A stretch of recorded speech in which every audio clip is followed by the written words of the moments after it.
Hello everyone, welcome back to O2IS Academy YouTube channel. So here we are continuing our chapter in Polity Bytes series that we have started with our Parliament chapter. So now we will complete the rest of the topics in today's chapter plus in other coming sessions. So to download the PDF of this particular lecture and other lectures of Polity Bytes, you can subscribe to the Telegram channel of O2IS Academy.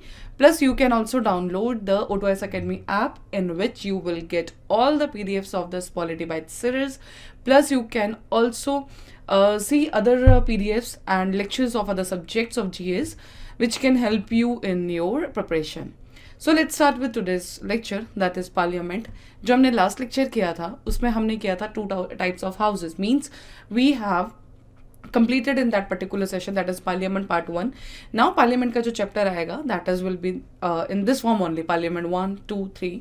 बीच में अलग topics हो सकते हैं because I cannot name one chapter like ये sessions है, motions है, because वो बहुत लेंदी हो जाएगा. थिंग इज कि वो अगर उसमें नेक्स्ट कुछ होगा maybe you will get confuse. So we will make this parliament part 1, parliament part 2, ऐसे ही हम चलाएंगे. सो लास्ट लेक्चर में हमने कंप्लीट किया था लोकसभा, राज्यसभा, प्रेसिडेंट के फंक्शंस एंड कुछ हमने टर्म्स देखी थी, that is pro tem and whip. Okay, so आज के इसमें हम देखेंगे कि सेशंस ऑफ द पार्लियामेंट. जब हम बात करते हैं पार्लियामेंट की, अब हमने पार्लियामेंट होता क्या है वो हमने पढ़ लिया. What is parliament? हमने उसमें पढ़ा Lok Sabha, Rajya Sabha and president. Okay, ये हमने पढ़ा था कि जब लास्ट लेक्चर में कि दीज 3 फॉर्म्स ऑफ पार्लियामेंट, जिसमें हमने देखा था कि president is not an integral part of or president is the integral part of the parliament but he is not the member of any. किसका? ना तो लोकसभा के वो मेंबर होंगे ना राज्यसभा के मेंबर होंगे. Then we have seen the difference between the American president में एंड यहाँ के प्रेसिडेंट में. Plus we have seen the कैसे कंपोजिशन होता है, क्या क्वालिफिकेशंस होती हैं, कहाँ पे राज्यसभा की जो पावर्स हैं वो डिफरेंट है या जिसमें सिर्फ राज्यसभा रूल कर सकती है. ठीक है. Then we came with the pro tem speaker क्या होता है. Then we came with the whip किसको बोलते हैं. ठीक है. एंड कल मैंने आपको एक बहुत इंपॉर्टेंट एक क्वेश्चन के थ्रू एक चीज़ बताई थी कि who is the chief whip of the parliament. ठीक है. So that is all we have discussed in the last chapter. अब आज के चैप्टर में जो हम देखेंगे that is related to our sessions of the parliament. देखिए, अब जब पार्लियामेंट के हमने ऑर्गन्स पढ़ लिए, अब पार्लियामेंट फंक्शन कैसे करती है, कितनी बार मिलती है, क्या 365 के 365 दिन उसको मिलना पड़ता है या संडेज को छोड़ के वो बाकी दिन बाकी जैसे गवर्नमेंट ऑफिसर्स फंक्शन करते हैं वैसे मिलती है, उसकी फंक्शनिंग कैसे है, ये आज के लेक्चर में हम यही पर्टिकुलर चीज़ देखेंगे कि how the parliament works. Okay, so उससे पहले हम देखेंगे कि what is session, because parliament works in the sessions. A session of parliament is the period between the first sitting of the house and its prorogation. अब prorogation क्या है, कल भी हमने ये टर्म यूज की थी. ठीक है. सो बेसिकली प्रोरोगेशन से मैं भी आपको इतना बता देती हूँ कि खत्म होना. अब आई विल नॉट से डिटेल हियर, रीजन बीइंग कि एक सेशन को खत्म करने के भी तरीके हैं. हो सकता है कि एक पर्टिकुलर सेशन कुछ टाइम के लिए खत्म हुआ या कुछ एक सेशन पूरा जो एक टाइम है उसके लिए खत्म हो गया. ठीक है. 4 दिन के लिए उस एक, मान लिया आज सुबह आप मिले तो अगर सिर्फ 3 दिन के लिए एक सेशन को रोका गया है तो उसके लिए एक अलग टीम है, एक टर्म है. ठीक है. अगर 10 दिन के लिए रोका गया है, कुछ ऐसा है, पोस्टपोन कर दिया गया है, उसके लिए भी टर्म है. द थिंग इज अगर पूरा सेशन एंड ही हो गया है तो उसके लिए भी एक टर्म है. सो बेसिकली प्रोरोगेशन से अभी आप ये समझिए कि मीन्स फर्स्ट सिटिंग से लेके एंड तक जिसको बोलते हैं that is called are session of the parliament. Okay, this is the definition of session. Next is हमारा कॉन्स्टिट्यूशन जो है वो पार्लियामेंट सेशंस के लिए क्या बोलता है. What are the constitution articles which talk about our parliament sessions. So पहला है, हम पढ़ते हैं इसमें आर्टिकल नंबर 85, दैट इज कुछ कंडीशंस दी हैं. Requires that there should not be a gap more than 6 months between the 2 sessions of the parliament. ठीक है. 12 महीने हैं. 12 महीने में ये कह रहा है कि अगर आपको 2 सेशंस ऐसे लेने, 2 सेशंस भी अगर आप लेते हैं बट आपके सेशंस का डिज़ाइन ऐसे होना चाहिए कि 2 किन्हीं सेशंस के बीच में 6 महीने से ज़्यादा डिफरेंस नहीं होना चाहिए. Okay. Next is the constitution does not specify when or for how many days parliament should meet. Plus the maximum gap between two sessions of parliament can not be more than 6 months, ये repeat हो गई, that means the parliament should meet at least twice a year, ठीक है। So basically इसमें 3 चीजें आपको समझ आई। एक तो आपको समझ आया हमारा आर्टिकल नंबर 85 की जो बात करता है हमारे सेशंस के बारे में, लेकिन क्या इस पर्टिकुलर आर्टिकल में ये बोला गया है कि आपको इस दिन पे सेशन लेना है? नो, आपको सिर्फ इतना बोला गया है कॉन्स्टिट्यूशन में कि किन्हीं भी 2 सेशंस में 6 महीने से ज्यादा फर्क गैप नहीं होना चाहिए, दैट्स ऑल अबाउट दैट। और इसमें कोई बात नहीं की गई है कि आपको जनवरी में सेशन रखना है या आपको फरवरी में सेशन रखना है या मार्च में सेशन रखना है, ऐसा कोई भी बात नहीं गई है। सिर्फ उसमें स्पेसिफाई किया गया है कि 2 सेशंस के बीच में आपका 6 महीने से ज्यादा गैप नहीं होगा, that's all. Okay, now how the convening a session of parliament, कि एक पार्लियामेंट का सेशन को कैसे कन्वीन किया जाता है। The power to convene a session of parliament rest with the government. Okay, कि पार्लियामेंट के सेशन को कैसे हमने चलाना है, कैसे स्टार्ट करना है, किसके पास है? हमारे गवर्नमेंट के पास। गवर्नमेंट कौन है यहाँ पे? अपने आप में parliament. Next is the decision is taken by the cabinet committee on parliamentary affairs. So जब हम कमेटीज पढ़ेंगे उसमें अलग अलग हमारे पास कमेटीज है, तब हम ये चीज़ देखेंगे कि कैबिनेट कमेटी है, बट हियर इज कि कैबिनेट डिसाइड करता है कि कब ये पर्टिकुलर सेशन होगा। Next is the committee currently comprises ministers including those for defence, home, finance and law, because हम कैबिनेट ऑलरेडी कर चुके हैं जब हमने काउंसिल ऑफ मिनिस्टर्स किया था कि एक कैबिनेट मिनिस्टर्स होते हैं, सब कुछ है। सो बेसिकली कैबिनेट इज कौन, जो सबसे टॉप मोस्ट या सबसे इंपॉर्टेंट मिनिस्टर्स होते हैं। सो अभी तक इसमें यही बोला गया। The decision of the committee is formalised by the president in whose name MPs are summoned to meet for a session, ठीक है। लास्ट में साइन किसका होगा? फॉर्मलाइज उसको कौन करेगा? प्रेसिडेंट ही करेंगे, प्रेसिडेंट के सिग्नेचर होंगे। उसके बाद एमपीज को समन किया जाएगा। समन मींस उनको बोला जाएगा कि इस पर्टिकुलर डेट से ये सेशन स्टार्ट हो रहा है and you have to attend this particular session, ठीक है। उसके बाद नहीं करना दैट्स डिफरेंट थिंग, बट अभी सिर्फ हम देख रहे हैं कि एक सेशन को स्टार्ट करने के लिए तो आपने क्या देखा, इसमें कौन डिसाइड करेगा? हमारी कैबिनेट कमेटी, ठीक है। उसमें कौन मेंबर्स होते हैं? हमारे जैसे defence, home, minister and law, वो मेंबर्स होंगे। जैसे ये डिसाइड हो गया, फॉर्मलाइज कौन करेगा? हमारे प्रेसिडेंट। प्रेसिडेंट ने जब फॉर्मलाइज कर दिया उसके बाद एमपीज को समन किया जाएगा कि आपका ये पर्टिकुलर सेशन स्टार्ट हो रहा है। India does not have a fixed parliamentary calendar by convention that is not provided by the constitution. Parliament meets for 3 sessions in a year. Okay, so हमारा पार्लियामेंट्री, मैंने आपको अभी बोल दिया कि सेशंस को लेकर कॉन्स्टिट्यूशन सिर्फ एक चीज बोलता है, वो ये है कि 2 सेशंस के बीच में गैप नहीं होना चाहिए 6 महीने से ज्यादा। बट बाय कन्वेंशन हमारे देश में 3 सेशंस कंडक्ट किए जाते हैं। ओके, सो कौन से हैं? Budget, monsoon and winter session, वो भी हम नेक्स्ट स्लाइड में पढ़ेंगे डिटेल में। सो इतना। So first is our budget session, the longest the budget session, सबसे लंबा जो सेशन है that is our budget session. Okay, starts towards the end of January and concludes by the end of April or the first week of May. But इसमें एक छोटा सा change है, अभी जो है बजट पहले आ जा रहा है, so that is the thing. So you can see that कि कब होता है, but this is the longest session till now. Next is monsoon session. The second session is the 3-week monsoon session which usually begins in July and finishes in August. ठीक है, winter session है। इस आपको सिर्फ 3 चीजें याद रखनी है इसमें कि आपके पास 3 टाइप के सेशंस होते हैं। नॉर्मली बोला तो कुछ भी नहीं गया कॉन्स्टिट्यूशन में, but our country follows what 3 sessions. बाकी मान लीजिए अगर वो एक सेशन कोई कैंसिल आउट कर भी दे, जैसे एक बार अभी विंटर लास्ट में विंटर सेशन कैंसिल हुआ था, so it's not a big deal because जो कॉन्स्टिट्यूशन को फॉलो करना है उसके लिए हमें ये सिर्फ 2 सेशंस करने हैं। अगर 2 भी आप कर देते हैं तो उसके बाद अगर आप एक कैंसिल भी कर देते हैं तो it's not a big deal because constitution article के हिसाब से गैप कितना नहीं होना चाहिए, 6 महीने से ज्यादा।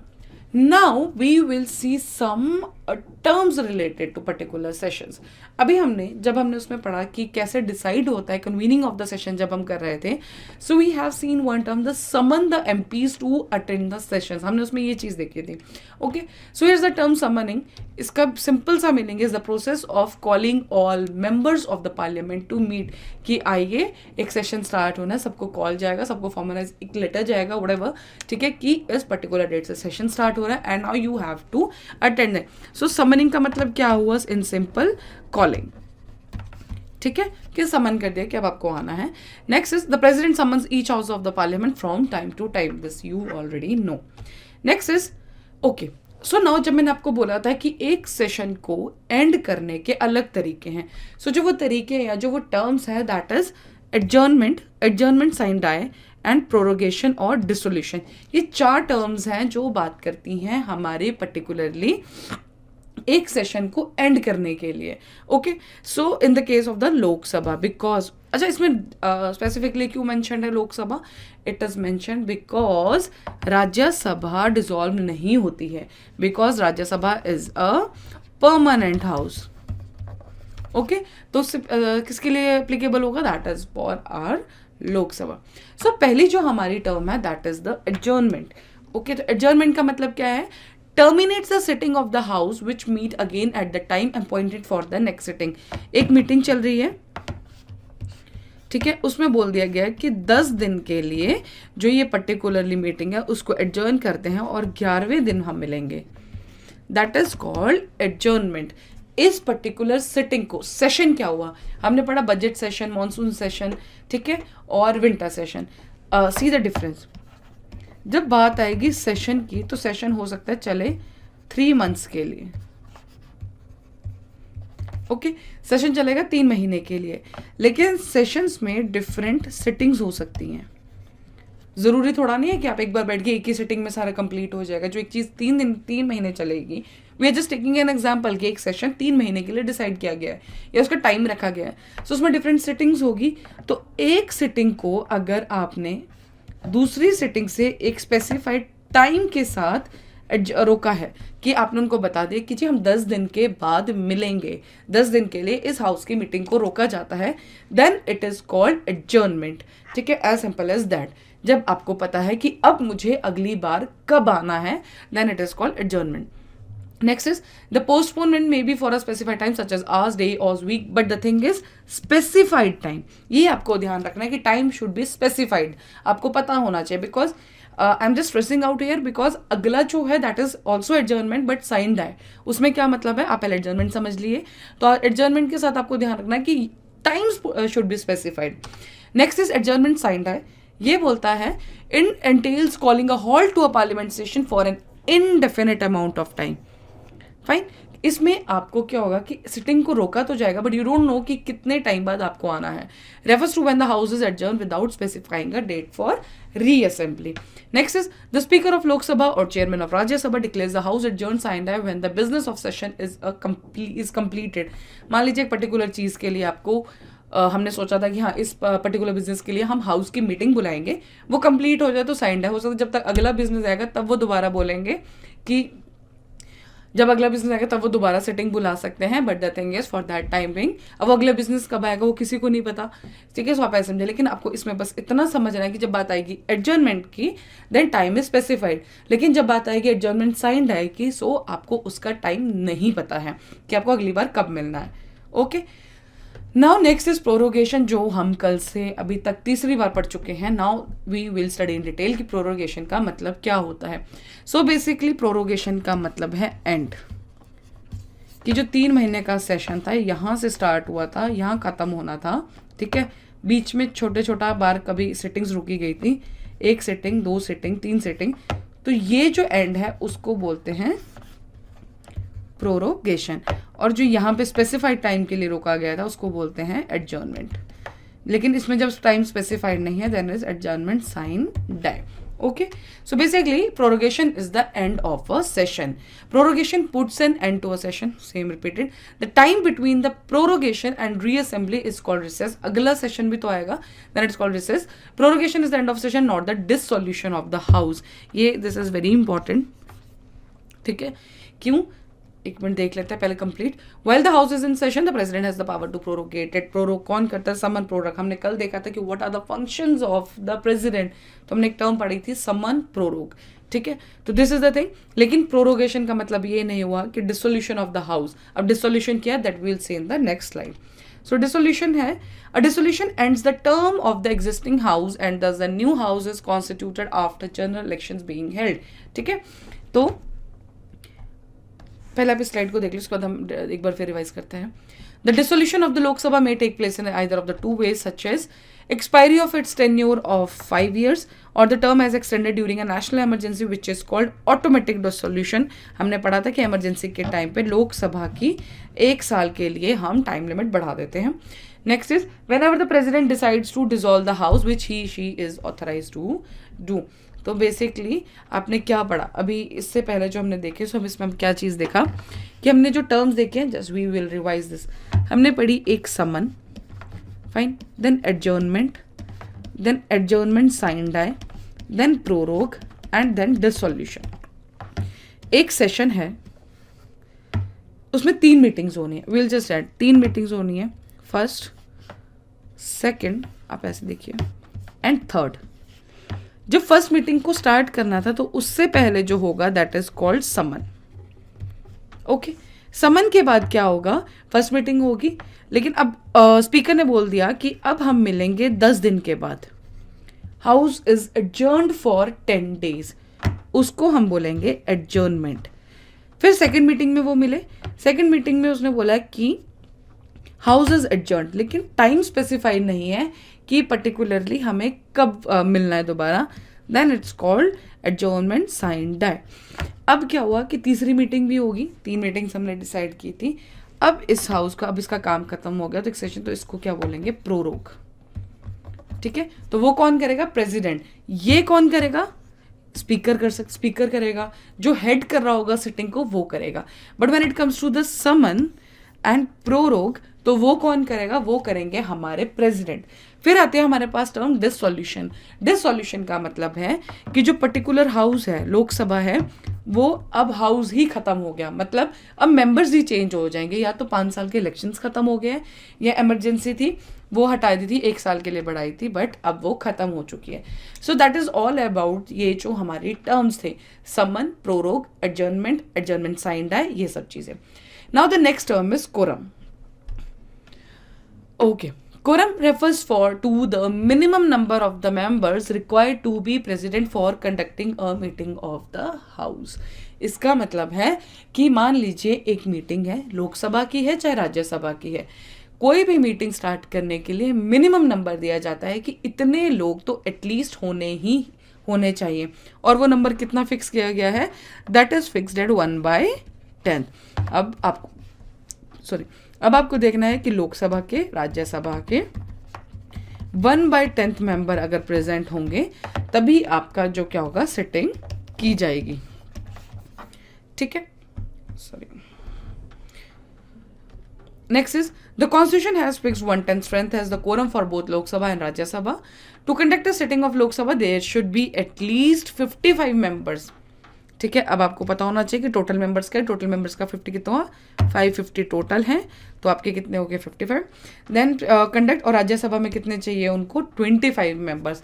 अगर इतने मेंबर्स अगर आपके पास हैं, then this particular term is called quorum, मतलब मिनिमम प्रेजेंस, मिनिमम मेंबर जो कि 1/10 पे हमने स्पेसिफाई करी हुई है, उतने लोग आपको चाहिए एक पर्टिकुलर सिटिंग को स्टार्ट करने के लिए। So that is the term means quorum. Next is when the Lok Sabha is dissolved, all business pending before it for its committees expires, including bills, motion, resolution, notice, petition. एक बार अगर Lok Sabha dissolve होगी तो जो जो उसके सामने काम थे वो सब चीज़ें डिसॉल्व हो जाएंगी। लेकिन इसमें एक बहुत इंपॉर्टेंट चीज़ है जिसके ऊपर बहुत बार क्वेश्चन पूछा गया है, that is related to the bills. कि बिल्स पास करने का एक प्रोसेस है, लोकसभा पास करती है, देन राज्यसभा पास करती है। ठीक है, तो कौन से बिल लैप्स हो जाएंगे, कौन से बिल लैप्स नहीं होंगे, ये कौन कैसे होगा। सो इसके पीछे, इसको बहुत ध्यान से याद कीजिएगा, reason being it's very very important and ये बहुत बार पूछा गया है and you will simply get confused in this.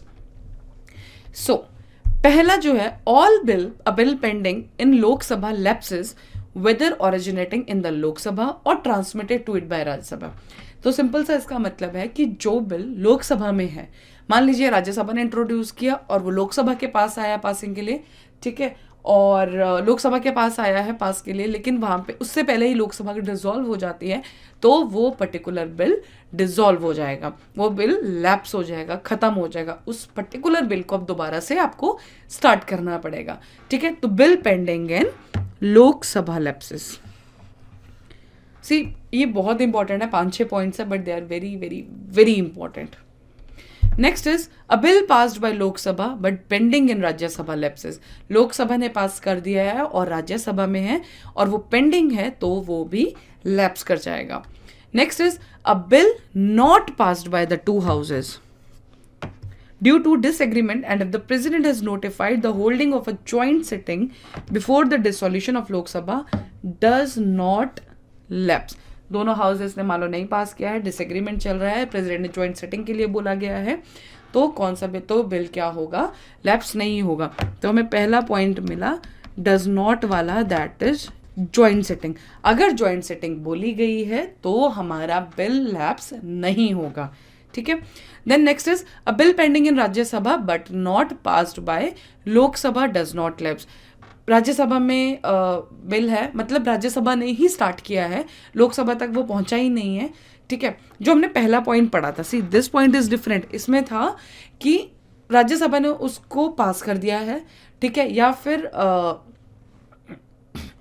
Rajya Sabha ने उसको पास कर दिया और उसके पास लोकसभा के पास किया था, तो वो लैप्स हो जाएगा। सेकंड पॉइंट इज कि अगर हमारे पास यहाँ पे जो बोला है कि राज्यसभा में पेंडिंग है, लोकसभा ने उसको पास नहीं किया है, तो भी वो लैप्स नहीं होगा। तो सेकंड मीन्स राज्यसभा का जो ओरिजिनेटेड बिल है और राज्यसभा ने ही पास नहीं किया है, तो वो बिल भी जो हमारा कैंसिल नहीं होगा। Next is a bill passed by both houses but pending assent of the president does not lapse. दोनों हाउसेस ने पास कर दिया, प्रेसिडेंट ने साइन नहीं किया है, तो वो भी लैप्स नहीं होगा। प्लस ज्वाइंट सिटिंग के लिए बोला है तो भी लैप्स नहीं होगा। Third is a bill passed by both houses but returned by the president for reconsideration of the houses does not lapse। तो अभी आपने चार चीजें देखी, कब कब लैप्स नहीं करेगा, बाकी अब सिर्फ इतना ध्यान, बिकॉज डज नॉट लैप्स के पॉइंट कम है, तो जब ज्वाइंट सेटिंग के लिए बोला गया होगा तब वो लैप्स नहीं करेगा, पहला पॉइंट। सेकंड इज अगर राज्यसभा में ही पेंडिंग है, लोकसभा ने भी पास नहीं किया, मतलब सिंपल सा याद रखिए, जो बिल राज्यसभा में स्टार्ट हुआ होगा और राज्यसभा में ही पेंडिंग है, तो उस पर्टिकुलर बिल को भी लैप्स नहीं किया जाएगा। तीसरा, अगर असेंट प्रेसिडेंट का पेंडिंग है तो भी लैप्स नहीं होगा। तो प्रेसिडेंट के साथ हमारे पास क्या होंगे, तीन ऑप्शंस आएंगे, पहला ज्वाइंट सेटिंग का, दूसरा असेंट के लिए, तीसरा है हमारा ये कि रिकंसिडरेशन के लिए अगर भेजा जाएगा तो भी लैप्स नहीं होगा।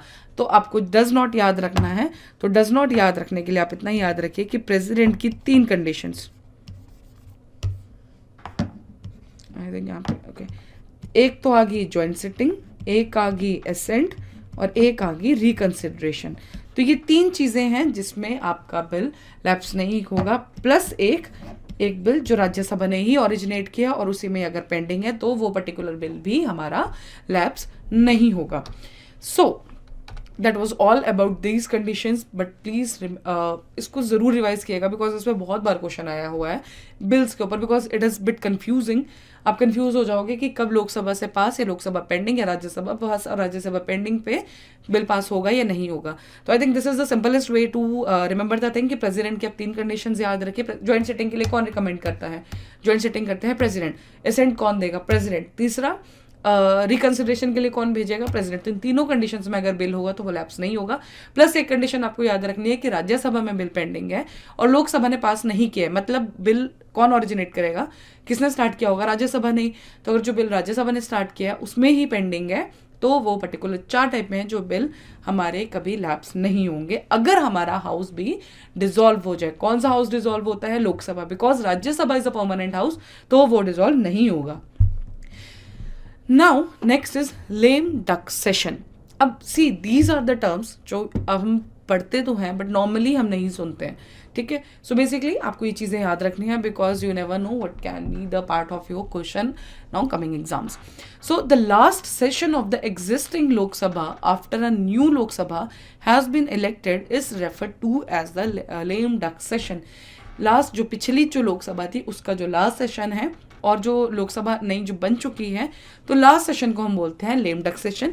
लेम डक्स, अब देखो लेम डक्स एक वर्ड है, are members of the existing Lok Sabha who did not win reelection to the next Lok Sabha. मान लीजिए 4 लोग हैं, ये पार्ट है हमारे, ये नाम है 1 2 3 4, ये थे हमारे पार्ट लोकसभा 1 के, इलेक्शन हुआ और हमारे जो मेंबर्स बने नई वाली इलेक्शन के जो 2 के, वो बने 2 4 और नया कोई 5 6 आ गया, ठीक है। तो इस पर्टिकुलर लोकसभा का जो हमारा लास्ट सेशन होगा, ठीक है, लास्ट सेशन होगा, उस पर्टिकुलर सेशन को बोलेंगे हम लेम डक सेशन। लेकिन अब इसमें इलेक्ट कौन नहीं हुआ दोबारा, हमारे इलेक्ट नहीं हुआ, 1 इलेक्ट नहीं हुआ और 3 इलेक्ट नहीं हुआ, तो इसमें 1 और 3 को हम बोलेंगे कि ये हैं लेम डक मेंबर्स। क्यों? ये अगली लोकसभा में री इलेक्ट नहीं हुए हैं। ठीक है, so that is the simple सा कंसेप्ट इसके पीछे कि लेम डक सेशन किसको बोलेंगे, एंड सेशन को। लेम डक मेंबर्स किसको बोलेंगे, जो लोग अगली लोकसभा के लिए इलेक्ट नहीं हुए हैं। Okay, next is joint session of parliament. कौन इसको रिकमेंड करता है, कौन सा आर्टिकल है, इस पर्टिकुलर स्लाइड में हम इतना देखेंगे। आर्टिकल 108 बात करता है ज्वाइंट सेशन ऑफ पार्लियामेंट्स की। और क्यों जरूरत पड़ती है, जरूरत पड़ती है, मान लीजिए दोनों हाउसेस के बीच में कोई डिसएग्रीमेंट चल रहा है, तो उस पर्टिकुलर के लिए हमारे किसके पास पावर होती है, ज्वाइंट सेशन, ज्वाइंट सिटिंग को बोलने के लिए। अभी हमने जब बिल्स वाला पार्ट किया उसमें मैंने आपको बार बार बोला कि ये पावर किसके पास है, हमारे प्रेसिडेंट के पास, कि हाँ जी अब पर्टिकुलर इसमें आपको एक ज्वाइंट सिटिंग आप लीजिए, और अगर बिल को ज्वाइंट सिटिंग के लिए बोला गया तो वो बिल लैप्स नहीं होगा। सो इसमें आपको याद रखना एक तो article number 108, that is very important. Next is the joint sitting of the parliament is called by the country's president, ये आपको पता होगा। Next is such a session is presided over by the speaker and in his or her absence by the deputy speaker, deputy speaker of the Lok Sabha. In the absence of both it is presided over by the deputy chairman. अब इसमें आपको क्या याद रखना है कि chairman of the जो particular वो है राज्यसभा, वो इसके मेंबर सॉरी वो इसको हेड नहीं करेंगे। Either speaker will head, either deputy speaker, और अगर डिप्टी स्पीकर भी नहीं है कौन, तो डिप्टी चेयरमैन, या फिर किसी और को अपॉइंट कर दिया जाएगा, बट चेयरमैन नहीं करेंगे बिकॉज चेयरमैन होते कौन है, that is our vice president of India. So that's all about today's lecture. Means जो हमारे पॉइंट्स थे वो हमने पढ़ लिए। सो हमने क्या क्या देखा आज के लेक्चर में, मैं आपको इसीलिए इसको बहुत छोटा छोटा फॉर्म्स में करा रही हूँ, तो आपको ये जो टर्म्स हैं, because parliament chapter is all about the terms, कि आपको पर्टिकुलर टर्म का मतलब पता है कि नहीं पता है। In next lecture we will cover the motions, जो उसमें मोशंस होते हैं। ओके, सो हमने आज के उसमें क्या देखा, समन, एडजर्नमेंट, एडजर्नमेंट साइन डाई, ये 3 हम कवर कर चुके हैं। उसके बाद हमने देखा प्रोरोग, फिर हमने देखा डिसोल्यूशन, ये चीज़ें हमने देख ली। उसके बाद हमने देखा एक टर्म कोरम, जो हमने बोला कि 1/10 मतलब मिनिमम मेंबर कितने होने चाहिए एक पर्टिकुलर सिटिंग के लिए। ठीक है, then we have seen the joint session, और एक हमने जो सबसे इंपॉर्टेंट चीज़ देखी कि कौन सा बिल कब लैप्स होता है अगर आपका हाउस डिसॉल्व हो जाए। तो लैप्स कब होता है ये तो आप छोड़ो, डज नॉट लैप्स आप याद रखो। तो हमने डज नॉट लैप्स में हमने देखा ज्वाइंट सेशन, फिर हमने देखा रिकंसिडरेशन, फिर हमने देखा एसेंट। ये तीनों के किसके हैं, प्रेसिडेंट के, प्लस एक कंडीशन कि राज्यसभा में वो बिल पेंडिंग होना चाहिए और लोकसभा ने भी पास नहीं करा हो। ये 4 कंडीशंस हैं जब बिल हमारा लैप्स नहीं करता है। 4 कंडीशंस याद रखिए, बाकी में लैप्स कर जाए आपको कुछ नहीं ध्यान रखना। ये 4 में आपको आप करने को दूसरे भी याद रख सकते हैं, बात सेम है, बट इसमें क्या है ना कि ज्वाइंट सिटिंग, रिकंसिडरेशन और एसेंट, ये तीनों पावर्स हैं सिर्फ हमारे प्रेसिडेंट से। तो आप सिर्फ इतना याद रख सकते हैं कि प्रेसिडेंट के साथ जो पावर है वही हमारी यहाँ पे लैप्सिंग उसमें आएंगी। So let's see the questions now. Which of the following statements is are correct? पहला क्वेश्चन बिल के ऊपर आ गया। A bill pending in the Lok Sabha lapses on its prorogation. तो अब आपको बताइए कि लैप्स करने, तो आप डज नॉट पे देखिए, ठीक है। दूसरे पर a bill pending in the Rajya Sabha which has not been passed by the Lok Sabha shall not lapse on the dissolution of the Lok Sabha. तो अब आपको ये पता होगा कि जो हमारे हम चौथी कंडीशन इतनी देर से पढ़ रहे, what we will study in the 4th condition कि bill will be pending in the Rajya Sabha not passed in the Lok Sabha will not lapse. So second is correct. A bill pending in the Lok Sabha lapses on its prorogation, तो prorogation के साथ कोई term नहीं है। It's all about the dissolution of the houses. Prorogation का कोई लेना देना नहीं है पर्टिकुलर बिल के साथ। It's all about the dissolution of the house because कि प्रोरोग होगा तो हो सकता है थोड़ा टाइम बाद जो भी होगा, तो प्रोरोग के बाद अब मिल लोगे कुछ भी है। So the answer will be be in this particular. Next is consider the following statements. President of India can summon a session of the parliament at such place as or he or she thinks it. Thinks it छोड़ो, president ही समन करता है, president ही prorogue करता है, president ही dissolution देता है। तो ये सब चीज़ें हैं, तो फर्स्ट पॉइंट इज करेक्ट। ये निकल गया, ये निकलता है, सो आइदर ए और सी। तो सी ए, ठीक है।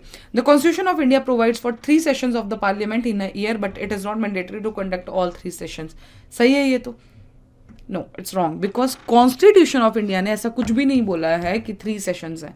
It is followed by the convention आप बोल सकते हैं, बट कॉन्स्टिट्यूशन ऑफ इंडिया ने सिर्फ एक ही बात बोली है आर्टिकल नंबर 85 में. वो एक ही बात ये है कि आपके पास 2 सेशंस के बीच में डिफरेंस नहीं होना चाहिए 6 महीने से ज़्यादा. इसलिए बाय द, बट जो ये 3 सेशंस वाला जो कंसेप्ट है, it is followed by the convention. Okay, so second point is wrong. There is no minimum number of days that the parliament is required to meet in a year. ठीक है, minimum number of days तो कुछ भी नहीं mention किया गया है कि हाँ इतने दिन आपको मिलना ही मिलना है, ऐसा कुछ भी मेंशन नहीं है. ठीक है, so this is the right statement. तो आपको सेशंस को लेकर अभी तक आपको क्लियर है कि आपको क्या सिर्फ हमारे कॉन्स्टिट्यूशन में एक ही चीज मेंशन है कि 2 सेशंस के बीच में गैप होना चाहिए. कितना? 6 महीने का. कितने दिन मिलना है, नहीं मिलना है, that is not shown or mentioned in the constitution. So answer will be C. Okay, which of the following statement are correct? I think this is question is repeat जब ने भी कहा bill pending in the Lok Sabha lapses on its prorogation. तो वही prorogation का इसका कोई लेना देना है नहीं. bill pending in the Rajya Sabha which has not. This is the same question जो अभी हमने किया. Okay, so that's all about today's lecture. Okay. सो आज के उसमें जो हमने कंप्लीट की हैं चीज़ें, that is related to the, अगर आप बोलेंगे तो दिस इज़ द नॉर्मली जो कुछ टर्म्स यूज़ होते हैं समन प्रो एक सेशन को. कल हमने किया था पार्लियामेंट का पार्ट, कि पार्लियामेंट के पार्ट होते कौन कौन है, ऑर्गन्स क्या हैं. तो उसमें हमने पढ़ा था राज्यसभा. तो अभी तक हम क्या क्या कंप्लीट कर चुके हैं? We have completed Rajya Sabha, Lok Sabha. ठीक है, उनकी कंपोजिशन आज हमने कर लिया कि एक सेशन को स्टार्ट कैसे करेंगे, ख़त्म कैसे करेंगे, किस किस टाइप में इस सेशन को ख़त्म किया जा सकता है. ठीक है, सो आज के उसमें हमने कंप्लीट किया पूरे सेशंस, प्लस बिल लैप्सेस का क्या सिस्टम होता है.